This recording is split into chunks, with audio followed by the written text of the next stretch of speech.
Hi, I loved your video on time, Sophia. I'm not really going to respond to it, but, um, yeah, I will leave a comment and whatever. But I want to talk about something else.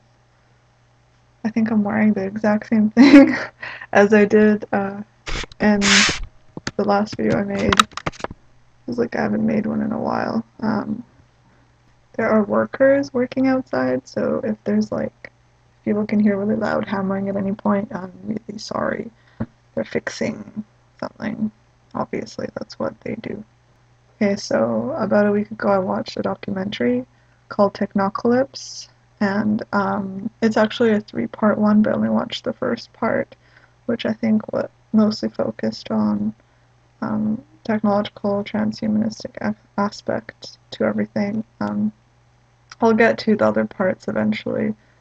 I'm trying to still wrap my mind and form some opinions on the subject because while it's slightly overwhelming, I also have a lot of inner battles regarding the subject. I have my sort of artistic side being like, no, flaws are extremely beautiful, and this is going to make people into robotic beings that are lacking in empathy, and it's going to make for a very extremely structured and rigid and uninteresting society, and just those doubts I have.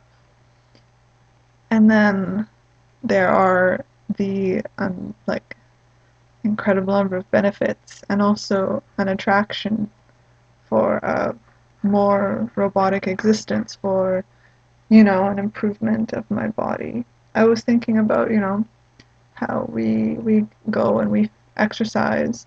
So, like, let's say I go to the gym because I want to shape my body a certain way, um, and I want, there's an improved heart rate and whatever else, other health benefits that come with it. I'll be healthier and I won't die of a heart attack, or healthy eating. All of those things will benefit me in the long run and will sort of remove flaws. I'm sort of using that term quite probably poorly, and but forgive me, I can't think of another word, but flaws, like that otherwise, you know, I'd have, if I didn't exercise, if I'm older, I'll have like sagging skin and whatever and be more overweight. And this way I can counteract that. Um, so I feel like if we can have the power to transform ourselves into the bodies that we want to have. Um, and not only that, we can. They did one part was interesting, how they actually removed a monkey's head and moved it onto another monkey's body. So it had like the head with the brain, but on a different body, and it actually survived for about a week. Um, and it still exhibited the same behavior and everything. And it's interesting how what this entails, that our consciousness is not really, doesn't have to be superly trapped inside our body, or we can build around it. So let's say if I somehow make modifications to my body, or I don't know, if I somehow there's these technological wings or whatever I get installed in my back so I can fly or something. This won't really affect who I am. It's going to be a lot of air quotes, I'm sorry. um, but I think that's very interesting. We also now, we already modify our brains in several ways. We take drugs to kill the brain cells. The foods we eat affect the chemistry in our brains. Just about everything we do is going to affect us. Um, People take antipsychotic medications to help them with their mental disorders and things like that, to actually try to transform the brain structures. And I feel that transhumanism, if we develop this technology, we can make ourselves live longer, because I don't really think anyone wants to die. If they're of a healthy mind, they're not going to have an extreme death wish. And all we'll really be doing is being able to store more information inside of our brains and actually developing critical thinking skills, because I think that will raise the IQ levels, and the only thing that would really happen after this is, I said this to Sophia, but I think that all these ideologies that we've created, all of these rules of living that people seem to fantasize about, and they sort of build it up. So they're, I'm an anarchist, I'm a communist, whatever. I don't really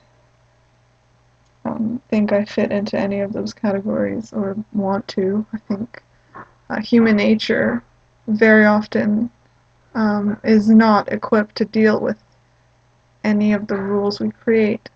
But if we become more machine-like, or our thinking improves to a much greater extent, I think that we can manipulate this ideology so that it can actually work, and that we would respond to it and behave in the way that is a sort of fiction to me right now, that is a fantasy, but that in the future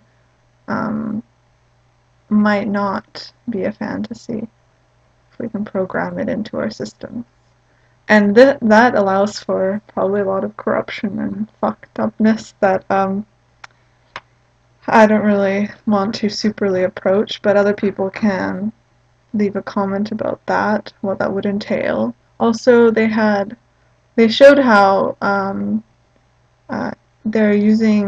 we could maybe use these nanobots, where we'd inject them into the bloodstream and they'd act like agents used to take the place of viruses, and sort of enter them and like kill them, and then take their bodies, or destroy them somehow and work to fight cancer and all these things. But then there's always this fear that, oh, what if these nanobots, take over and they become worse than the cancer, or like they're just meant to improve upon our own consciousness, but what if they take over our person, and then what is a person? It gets difficult for me to really comprehend, but I think that by doing so, by philosophizing this too much, you take away from all of the improvements that can be made upon humans.